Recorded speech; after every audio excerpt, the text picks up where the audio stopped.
so these are other types of equations. That's actually what it's called. I'm going to copy it myself. I'm already done. This is what I want to do for a living. Take notes. Math? Math. Are you being serious? What are you going to do? Be a teacher. A math teacher? Yeah. Oh, Really? Christian, all the girls are going to love you. They're going to be like Coach McDormand, but for math. McDormand, McDormand, are you serious? Not a like Maxwell Bow or something? Okay. These are rational expressions. It goes in this unit, but you'll see why in just a second. Oh. So rational is just another name for a fraction. It's just they're fractions that happen to have a variable in one of the denominators. And the rules of fractions apply. And so if I'm going to subtract a fraction, or add a fraction, but in this case subtract a fraction, we have to have a common denominator. So I'm going to come over to the side and write LCD, so that's lowest common denominator. I've got to come up with my lowest common denominator for these three fractions. I know this one doesn't look like a fraction, but it is. So the rule of lowest common denominators, all of the factors have to still exist. That's true for numbers too. We're just used to coming up with the number, but the factors of all of your denominators, they cannot be made smaller. They can only be made bigger. So you can't get rid of anything. So I just go fraction by fraction, and if it has something in the denominator, I put it over here for the LCD because I can't get rid of it. It has to be part of the LCD. So the first fraction has a 3 in the denominator, so that has to be part of my LCD. The second fraction has x minus 1. Remember, a fraction bar is a grouping symbol. So it's not an x and a minus 1, it's x minus 1 because it's grouped by that fraction bar.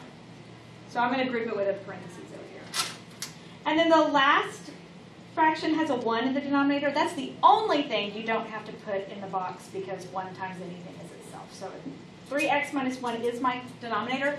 Don't multiply it out because our hope is later on that things will cancel and we won't need to, so we don't have to distribute the 3 or anything. Now we just go piece by piece for each fraction and we figure out what from the lowest common denominator is it missing. So first fraction in the denominator is missing the x minus 1. So I need to give it an x minus 1.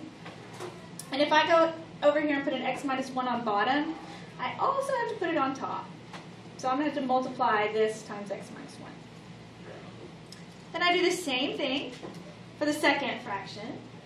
Well, it's missing the 3. So if I'm going to put a 3 on bottom, I also have to put 1 on top.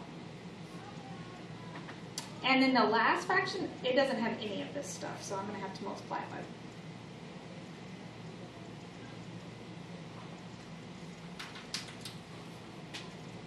Now here's the really good news. Once you've done that, you can completely ignore the bottom because it's all the same anyway, and in the end, it would end up canceling out. So I'm just going to ignore the bottom and rewrite the top. So I have 3x minus 1 times x minus 1 minus 3 times 2x equals x times 3 times x minus 1. And now it's just about simplifying and solving.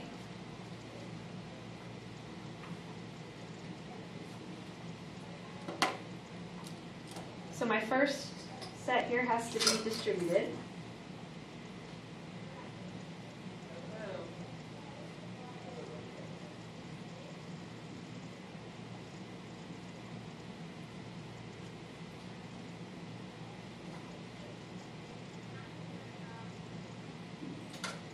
And then for my middle term, I just multiply 3 and 2. And then all of that has to be multiplied.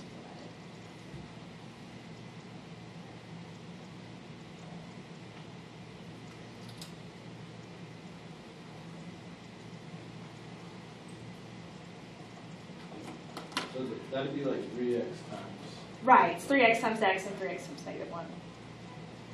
So now I'm going to combine like terms.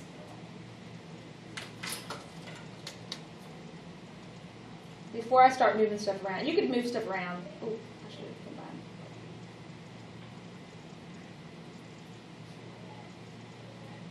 I just don't want to get lost, so 3x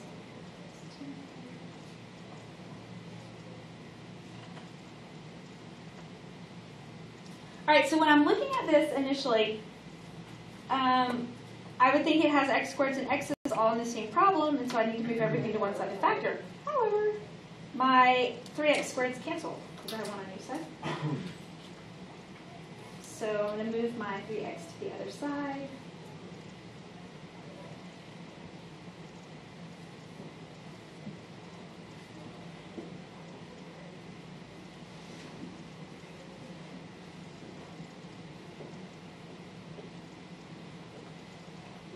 And I end up getting x equals 1/7. Now there's one more thing you have to do for this type of problem, and you have to do it every time. I have to check and make sure that this number, if I plug it back in to my denominators, only the denominator, that's all you're concerned about, that it doesn't make the denominator go to 0. How Because, did you get that? how did I get which one? 1/7? The black down. Okay, so I You moved it over. moved the 3, I moved the 1.